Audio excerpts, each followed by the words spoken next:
I want to start with two interrelated points, and we'll be speaking to the nature of an individual with respect to a capacity to answer and be the solutions to some of the issues and phenomena that we've spoken about.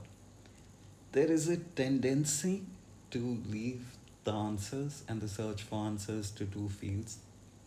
One is to feel that academia is probably on it, that it's probably being done in the best institutions by the best professors. I would suggest that that be looked into a little more because academia functions more and more like a corporate. It is made up of people, a lot of them are part of the lake house phenomena. They are chasing hyper specialities of their own, and there are things they can do and cannot do within that setup. Um, the way their careers are shaped, they would rather seek questions and answers that look a certain way and don't look a certain way. And that's all I'll say on that subject. It's obviously a field filled with geniuses, and it's catered to allowing themselves to express and reach heights of their genius. And even if it comes down to an individual to solve these, a lot of the pieces of the puzzle, a lot of the pieces that I have had the privilege of being able to communicate through this, a lot of them come from academia. Of course they do. But the final calculations for individuals will not come from a collective subsystem like that, is what I feel on the subject. And if I was to seek the best processing machine to go through some of these equations, it would be an individual brain. For us, also, a lot of humanity's problems and directions forward seem to be just about on ground work, about helping 5 people or 10 or 5,000 or 5 million. And no one has my respect more than people who are actually doing the on ground work. But there are flaws with that pursuit. One flaw is that to be working for people on ground, you must commit to their perspectives. You must feel their hurt, their bias.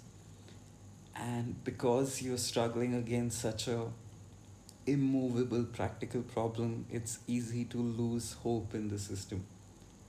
And when you're looking for the well-being of 5 people or 10 or 5,000 or 5 million, it's difficult to feel that the answers exist in overwhelming macro change, because you're very aware of the limited power you have because you're struggling with a smaller section of the problem, and you thus don't feel any connection with being able to make holistic larger changes. I do believe that comes down to an individual. A lot of journeys need to begin within the brain of an individual, and what a good thing it is that individual brains are as complex they are and are perhaps the most complicated, intricate subsystem in existence. I feel we're at a place in humanity in general where there is a big dip in the recognized power of an individual. There's this line I love. It says that the world has always been changed by individuals who were too dumb to know that it could not be done. And well, that's a little joke, but just the feeling that it can be done, just looking back at history, seeing individuals who have made change, we can't help but be faced with how statistically few and rare they are, just by definition of what they are. And that cuts most of us in our life journeys from feeling that our individual pursuits with respect to the macro can have any meaning. But most battles in this context that we'll speak of today are internal. And being internal, they are battles of the macro. We have to see that.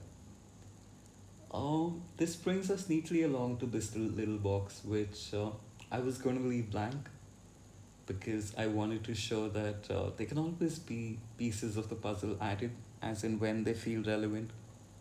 But then I thought maybe this is a good chance to speak of how, as individuals, we are thrown off almost right off the bat. Very, very early on in our development, we'll probably hit something which will probably be related to ego insecurity. Maybe on one of the points listed here, maybe with respect to loyalty, with respect to the economic situations or pursuits or legacy, maybe with respect to sexuality or social and peer pressures or incidents that happen therein. Even if not, you will be asked to commit to a life and trajectory rather early on, maybe around the end of the second decade of your life. And while that might have been true and relevant when that system started to form, maybe half a century or a century earlier, it doesn't take much to see that the variables an individuals need to understand about the world before choosing a path, those variables have increased exponentially. Yet, a early commitment to pursuit and identity is obviously good for capitalistic endeavors because otherwise you're so far behind the game and catching up becomes hard. Thus, while we're aligning ourselves perfectly to fit into the subsystem, and we'll be nudged towards that, we'll be coerced and forced towards that to a place where it's not even an option. What very few people will talk about is perhaps best summed up in a mathematical video I came across by the title of 52 factorial. And 52 factorial is basically 52 into 51 into 50 into 49 and so on and so forth. It's an incredibly large number, probably larger than all particles in existence, and a number that just cannot be computed. It represents the number of ways a deck can be shuffled, and the video goes on to say that a well shuffled deck will never be repeated. The chances of that are zero. Mathematically speaking, they're not near zero, they're zero. But the only number that comes close is the human chromosome mixing, and you factor that with the variation of a human existence itself, and then the experiences, the nature versus nurture that your life is going to present with. And the point the video did not make is that all this adds up to say that existence gets one shot at you. And while you might be okay being misled, while you might be okay with smaller micro chases, existence gets one shot at you. And we don't feel that way because there is a disconnect to feeling that you are the universe at play. And I wouldn't say too much of that. I'll too much to that. I'll just refer to you to a person here. Uh, Alan Watts was a philosopher at the start mid of last century, and he has beautiful phrasings along the line that says that you didn't come into the universe, you're part of the continued story of the universe. And he phrases those rather well. Now, the question becomes that while we might see that as poetry, why would we have motivation to actually make that relevant? To not have knowledge of that, but to start to have wisdom and understanding of that. There's the question of why an individual would seek it and why a subsystem would. And while this is related to a point that we discussed earlier in this, uh, it's slightly different and far easier to answer and far easier to see. I would just say that I have been told and pointed out that there are different forms of motivation, but the only form of motivation that really matters is internal, reasonless motivation. Just that it should be done because it should be done, because it needs to be done.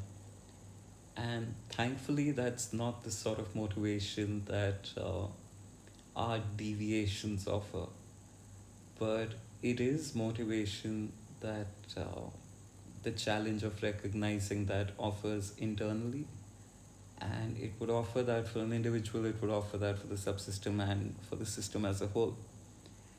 Now, a lot of people feel reluctant to make that chase because they still feel that there's too much unknown in humanity's tree of knowledge, or there's too much unknown in their own brain in terms of recognizing the things that they would need to feel capable of chasing that motivation. But you have to understand that if you look at it that way, knowledge can also be probabilistic. You can also recognize that there is surety on this subject that is between 0 and 1. While we look at science, and while science has gotten better at knowing what it knows, as discussed, there we can recognize the spectrum of surety on a piece of knowledge, and we can carve out that spectrum and call it from the unexplained to the unproven, and we'll see that we've ticked most of the relevant boxes we need to. There is, of course, a tendency to give more accounting to magic or to the supernatural, and to feel there's too much there for us to make that chase. But I'd ask all of us to question, is there?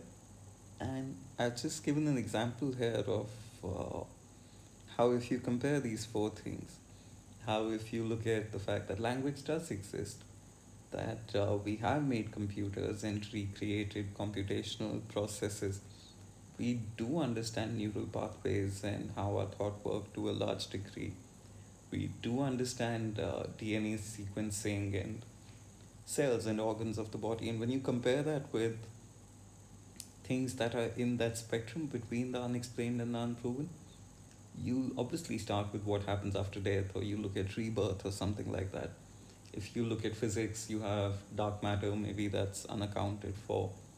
We all tend to think of ghosts as a possibility that remains somewhere between unexplained and unproven.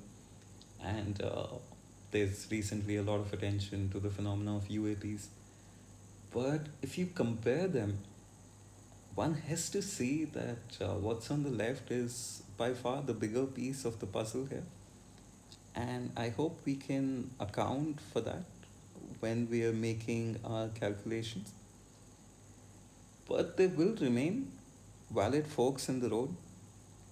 And I've listed a few here. This is not to say that these make sense to me or I validate them.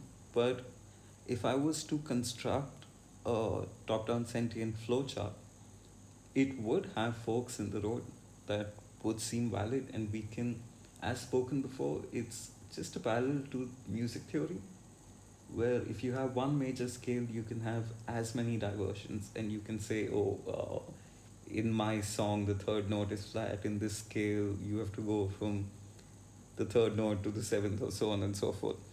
But here are some valid folks. The aliens question is interesting, and let's say still under debate. I've heard the line that a subsection of humanity believes that just judgment is not the act of man. And while I don't share that belief, I respect it and would construct a valid fork in that road there. You can, of course, have commitment to something that you are chasing with intentional blinders to the larger perspective. There'll be times that ego or insecurity or apathy or hate will actually help with a capitalistic pursuit, or even a pursuit that's not capitalistic or linked to something like art. And maybe that works. Who am I to say it doesn't? Real power maybe can find deviations for itself that differ from the rest of us. And ultimately, I don't want to do it, will be as good a reason as any other. Of course, if you look at it from certain perspectives, you realize that there are certain challenges that an individual or a subsystem or humanity or life itself or existence itself would still have.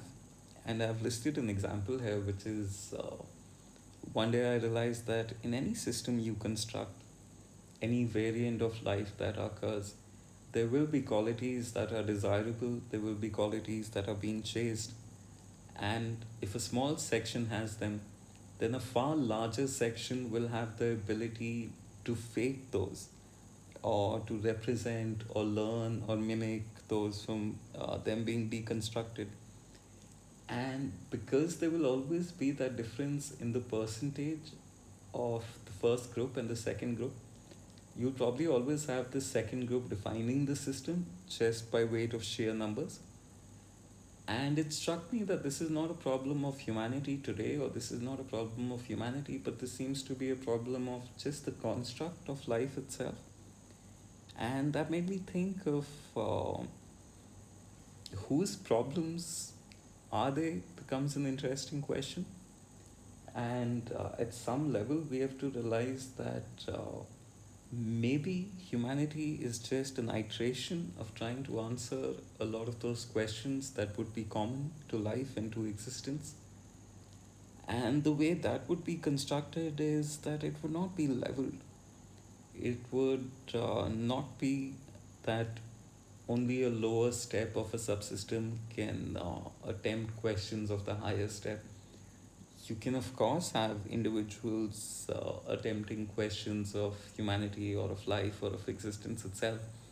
In fact, that is the way it would probably need to be constructed, and it's probably the way it is constructed. This brings us along to, well, let's talk about AI here for a second. I don't like the term. I don't like artificial intelligence as the way we refer to this phenomena. I would, for example, prefer created sentience, or another better term, because it leads to confusion. Artificial intelligence, maybe if you seek the definition in some terms, would be the attempt of human beings to mimic human behavior. And that's one part of it. Fancy coding with inputs and parameters is maybe a second component and definition of it. But over here, we are talking about the singularity, and how a lot of people are starting to see and believe that we are creating our own successor or our own master. And while I don't necessarily share that belief, I do see how there's a parallel to evolution, and how human life was created, or how life was created, in the sense that we are making all the individual components, we are giving it an environment and stimuli to learn and function in. And the big difference I feel is that this new form of life might have the choice of hitting top down sentience before it quote unquote exists. And in a sense, that would be the right way to go about it, if that makes sense. But even if not, even if the whole hoopla or created sentience or AI turns out to not be what we feel right now it may be, there are other successors at play. We've gone from the dinosaurs to humanity being the dominant species of the planet, and it's taken so long. In fact, I'd go so far as to say that there is a case to be made that we might not be the dominant species of the planet right now. Ants and eusocial insects probably have more biomass, more numbers than us, and given millions of years, they might make a good successor to the processes and questions and search of life and sentience itself.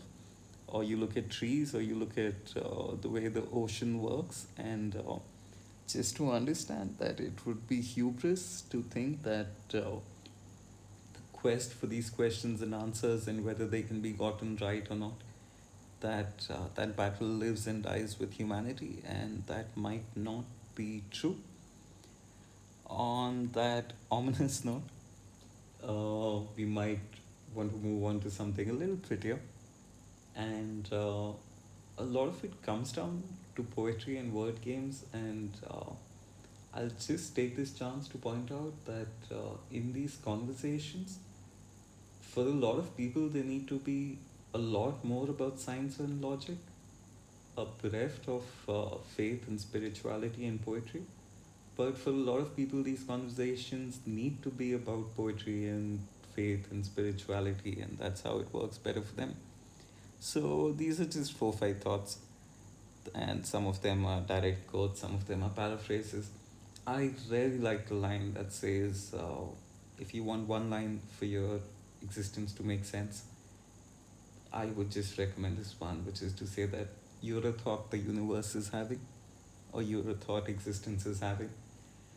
In terms of how we perceive humanity and each other, I would like to point out that separation is a myth. And this one is just saying that, well, you can read it, but it says capitalistic success is the most powerful drug in the world. I sincerely believe that to be true. It has similar effects mentally, and in fact, it can alter reality for you, not just show you a perception of an altered reality. Uh, then just saying that you are not a doing machine, you are a being machine at its core. You have incredible doing capabilities, and a lot of human constructs are built around us being doing machines. But at its core, if you were to just be seen in an abstract, absolute sense of what you are more a being machine and a doing machine. Of course, a lot of these realizations cannot come very early. Knowledge, wisdom, understanding takes time, and thus, maybe this is a song lyric, but youth will continue to be wasted on the young. But at some point in that process, you are who you choose to be. And I feel this string of words is the most undervalued, under recognized string of words in existence. And I'll just say it again: you are who you choose to be. And that will always be true whether you recognize it or not.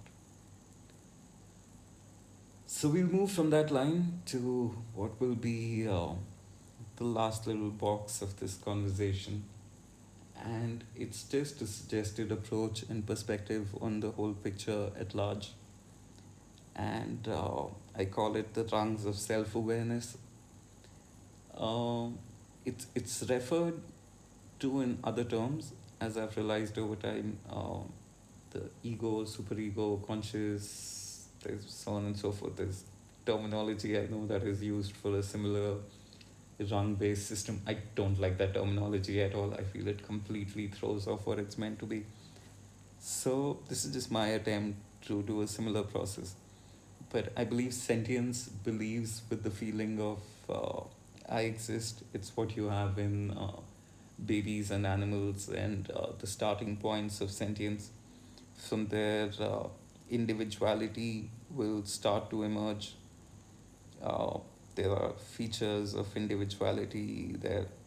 There's choice. There's things that are happening to you. There's the struggle for control, and at some point you become the walker of a particular path with that individuality. This can be correlated to personality or career choices or just what we choose to do with our existence. But consciously or unconsciously, you will start walking a path, and at some point, you become a social entity when you become part of a subsystem, or when you make bonds that are lasting and end up defining you in more ways than just your individuality.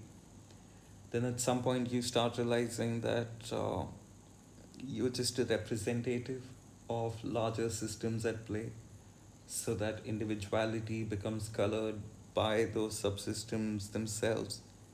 And there's a feeling starts to develop that you're just a part of a subsystem, and that individuality is relatively meaningless.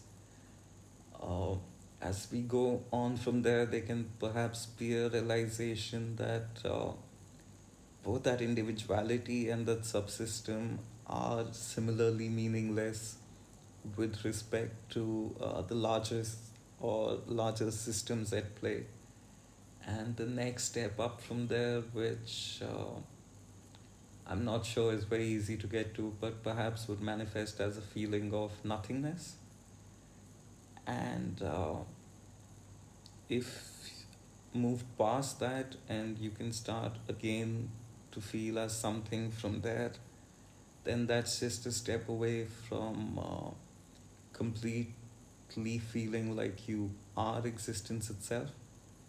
To correlate this to the knowledge from earlier, which says that you didn't come into the universe, you are the universe itself.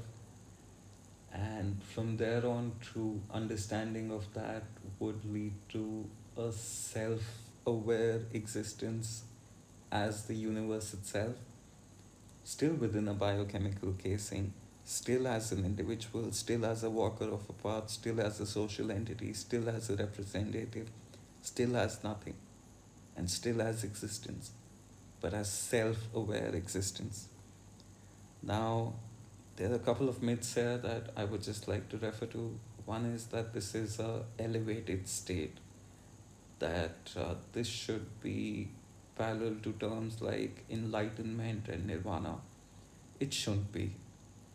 This should be the basic human experience, the basic human quest. This is not an elevated state, this is a natural state. And everything spoken about here is just to point out to how maybe you're being robbed of that.